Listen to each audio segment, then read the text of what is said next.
Hi, my name is Alex Uboldi, and I'm the game production manager at Darrington Press. I was also a producer on DAGGERHEART during the early days when it was just a prototype and a dream. So it's been a real pleasure to see the game that it's become since then. My favorite part about DAGGERHEART is a smaller feature, but one that's very important to me, and that is mixed ancestries. So growing up, whenever I played RPGs, I always liked playing the half-orc or the half-elf because I'm half Malaysian and half French.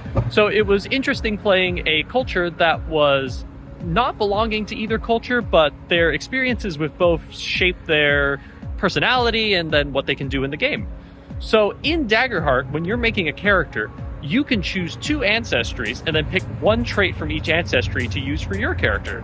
And what that lets you do is create really interesting characters. For example, we have an ancestry called the Clank in DAGGERHEART, which is our machine robot-y ancestry. So you could be like a Clank fairy, where you're like a clockwork fairy. Or you could maybe be more half and half, like you're a Galapa Clank, where you're like a turtle cyborg that's been replacing their parts with robotic parts. So however you want to flavor your ancestry and your lineage is up to you, and it lets you create these really interesting and unique characters. One game that I remember vividly is during a campaign, my GM and I, we decided that I would pick one ancestry, and then my second ancestry, they would shuffle the deck and put one face down in front of me. So the GM knew my second ancestry, but I didn't. So I was a goblin ?